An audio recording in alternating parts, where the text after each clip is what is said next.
Bonsoir tout le monde. Ce soir, je vais évoquer une vidéo parmi laquelle le sujet ce sera qui est notre pire ennemi. Alors je vais vous le dire tout de suite.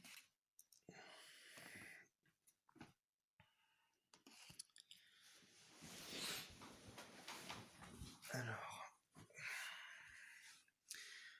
beaucoup en regardant cette vidéo vont penser que leur pire ennemi c'est peut-être le voisin ou la voisine ou alors une ancienne connaissance parmi laquelle ça a mal tourné, etc. Voilà. Et beaucoup vont penser à ce genre de choses. C'est leur avis. Moi, je vais me donner mon avis, et l'avis de beaucoup de personnes aussi, parce que beaucoup ont dû le penser. Donc pour moi, notre pire ennemi, c'est tout simplement nous-mêmes. Voilà.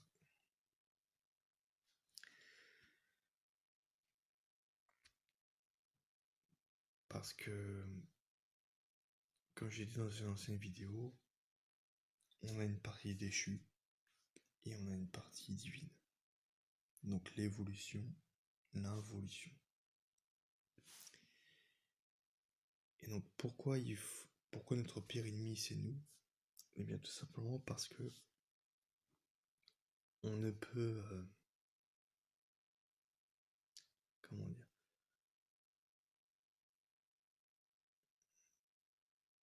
on ne peut trouver la paix avec les autres et avec soi-même si on n'a pas affronté la part sombre de nous-mêmes, ou plutôt la partie sombre de nous-mêmes. Excusez-moi, je me suis mal exprimé. Donc,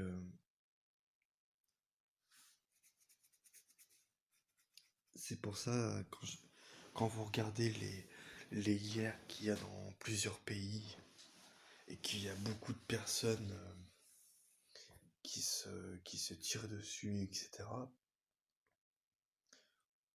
il y en a qui disent « Ouais, il faut encourager notre pays pour que notre pays puisse gagner. » Et puis pour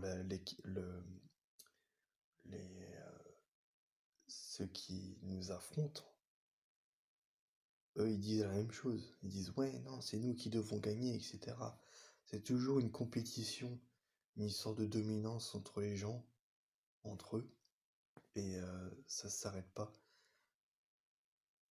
Et donc, pour revenir au sujet, tant que les gens n'auront pas affronté leur démon intérieur, si je peux dire, il n'y aura pas de paix, puisque ce n'est pas en se tapant dessus qu'on arrivera à régler le conflit. C'est en se corrigeant soi-même et s'auto-réaliser, s'éveiller pour affronter le vice qui est en nous. Voilà. Donc, comme j'ai dit dans une ancienne vidéo, la vraie source de la souffrance, c'est l'ignorance. Mais j'ai obligé de dire un truc, c'est il n'y a pas que l'ignorance, il y a aussi les attachements. Alors attention, quand je dis attachement, je ne parle pas d'attachement sentimental. Ça peut créer parfois des petites souffrances, mais c'est rare. Les attachements sentimentaux, ça libère, voilà. Mais je parle plutôt des attachements, euh, par exemple les attachements aux choses matérielles, le fait d'acquérir des choses matérielles, les attachements, toutes sortes d'attachements. Voilà, donc si on regarde bien, si vous regardez autour de vous, vous vous apercevez que ceux qui sont riches, par exemple, eux, ils sont attachés à l'argent ou aux richesses qu'ils ont acquis. Et, et c'est dur de s'en libérer. Donc, quand vous les voyez soi-disant heureux de ce qu'ils ont, bah en fait, comme j'ai dit dans une ancienne vidéo, ils sont insatisfaits parce qu'ils veulent toujours plus. Même en ayant des millions de dollars ou d'euros, ça ne suffit pas. Il faut toujours qu'ils aient plus. Alors qu'il y en a qui se cassent les fesses pour gagner leur vie en travaillant. Voilà. Après, je vous l'ai dit, moi, l'argent, c'est pas quelque chose qui m'intéresse. Je cherche pas à m'enrichir ou quoi que ce soit. Par contre, comme j'ai dit, je sais qu'il y en a besoin pour survivre, se nourrir, se loger, se vêtir, etc. C'est les bases. Mais vous vous rendrez compte, pour ceux qui suivent une démarche spirituelle, du moins qui sont à leur début et qui voient mes vidéos, vous vous rendrez vite compte que plus vous avancerez dans votre méditation et dans votre éveil, dans votre évolution spirituelle, plus vous remarquerez que tout ce qui est matériel, richesse, ça vous passera à côté. Ça sera complètement dépassé pour vous. Ça vous intéressera plus parce que vous savez que il y a des objectifs plus élevés à atteindre que les choses matérielles ou les richesses et que, et que vous avez envie de vous battre pour une cause, voilà, de, soit d'essayer de rendre ce monde meilleur ou d'être en quelque sorte des humanistes, voilà. Donc après évidemment on est loin d'être des gens entre guillemets parfaits, même si la perfection n'est que l'image de ce qui nous convient, mais chacun évolue à son rythme, donc faudra pas s'attendre à avoir des gens, à avoir tout le monde qui s'aime les uns et les autres, parce que ça, pour l'instant, on n'y est pas encore. Le problème, c'est que il y a des gens qui évoluent spirituellement, et il y en a qui veulent pas évoluer. Et ça, c'est un fait, et ce sera toujours comme ça, jusqu'à ce qu'on soit dans un nouvel âge d'or. Mais pour l'instant, de nos jours, il y en a qui sont dans l'ère du Verseau, qui évoluent, et d'autres qui sont dans l'involution, qui sont dans l'ère du Kali Yuga, dans le matérialisme. Voilà, c'est comme ça. Et même si, même si les êtres éveillés, comme moi, essayons de rendre ce monde un peu plus meilleur, et on sait très bien que ça va pas se faire d'un coup, hein. Parce que vous imaginez un être éveillé, c'est une façon de parler, mais si un être éveillé se met à parler dans un micro et qu'il est filmé, euh, et qu'il est filmé par les médias et que c'est retransmis dans tous les pays du monde, vous pensez vraiment qu'il y a des gens qui vont être sensibles à ce qu'il va dire? Et mais non, il y en a qui vont peut-être le comprendre, qui vont être, qui vont savoir le sens du message qu'il porte et qu'il transmet. Il y en a d'autres qui vont passer complètement à côté, ou alors qui vont bah, ils s'en fichent en fait. Voilà, ils vont pas y accorder d'importance parce que ça les intéresse pas. Voilà. Donc, c'est pour ça, il y a une phrase qui me fait marrer quand même, c'est, il y a beaucoup de présidents qui disent, ouais, le changement, c'est maintenant. Ok. Moi, je vous dis tout de suite, la politique, ça m'intéresse pas. Mais juste pour vous dire que voilà, les politiciens qui disent des phrases, des mots pareils, bah, ok, le changement, c'est maintenant. Bon, bah, est-ce qu'on voit qu'il y a quelque chose qui a changé, mis à part le coronavirus? Effectivement, c'est une situation qui bouleverse beaucoup de gens sur la planète.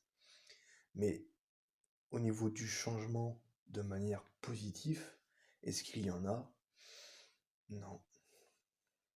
Donc, c'est pour ça, en fait, pour moi, les hommes politiques sont des vrais moulins à parole, mais il n'y a pas d'acte derrière.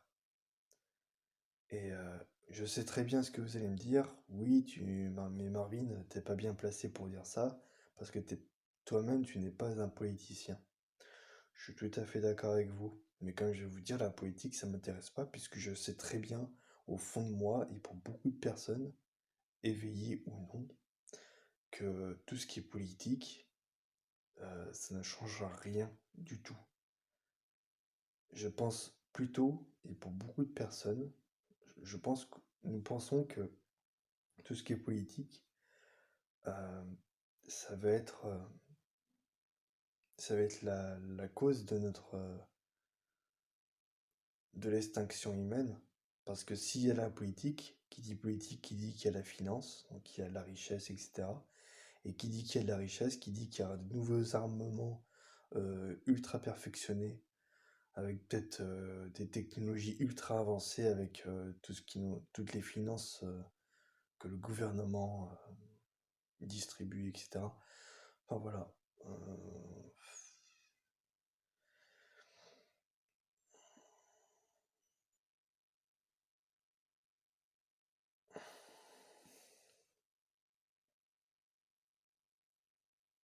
c'est pour ça, c'est ça qui me fait, ce que je suis en train de penser à un truc.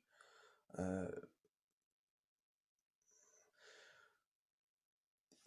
En ce moment, il y a beaucoup de publicité avec l'écologie de la planète, prenez soin de la planète, etc.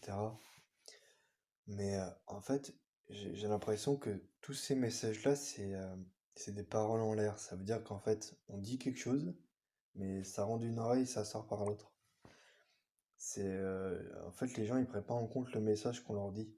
Parce qu'en fait, c'est pas pris sur un ton ferme. C'est dit sur un, souvent quand vous regardez les publicités, c'est pas souvent, ça peut être sérieux, mais c'est pas dit avec fermeté. C'est dit souvent avec amusement, histoire de faire rêvasser un peu les gens qui regardent la télé. Mais souvent, c'est pas souvent dit sous terme ferme, de genre à ce que ça secoue les gens et à les faire réagir. Après, voilà, pour moi, les médias, c'est pas vraiment le meilleur moyen de convaincre des gens, parce que, croyez-moi, être devant un écran de télé, ça vous fait tout sauf réagir, parce que vous êtes cloîtré devant votre écran et vous pouvez pas agir. Voilà, donc c'est facile de regarder la télé en disant, ouais, mais attends, il faut qu'il fasse ça, c'est injuste, etc. Ouais, mais en même temps, tu restes cloîtré devant ta télé, tu fais rien. Tu dis que, on dit qu'il y a des choses qui sont injustes, mais tu n'agis pas. Voilà, donc voilà, c'est facile de dire des choses comme ça. Donc c'est pour ça la télé, moi je regarde que des films à la maison. Ça m'arrive de jouer à la console, mais après tout ce qui est média, je regarde plus pas trop, hein. Je vous ai dit, je regarde souvent des choses sur le paranormal, des trucs qui apprennent. Mais après tout ce qui est politique, etc., ça m'intéresse pas du tout. Parce que c'est une perte de temps. Il y a quoi de, il y a quoi de, comment dire, il y a quoi qui instruit dans tout ça? Rien. Mis à part que le monde va mal, que c'est toujours une compétition entre les chefs d'État qui essayent de se dire, ouais, moi je suis meilleur que lui, faut voter pour moi, etc. En fait, c'est toujours une histoire de dominance et de compétition. Mais vous pensez vraiment que c'est comme ça que le monde va aller mieux? Bah non. Encore une fois, c'est la dualité, hein. Au lieu d'unir les gens, on les désunit. Ah oui, mais après, c'est ma vision des choses et voilà. Peut-être que vous aussi, vous avez à peu près la même vision que moi, mais chacun a sa a sa façon de voir les choses. Et voilà, c'est tout ce que j'avais à dire là-dessus, à ce sujet. Donc c'est tout pour cette vidéo. N'hésitez pas à mettre un like ou à mettre dans les commentaires ce que vous en pensez.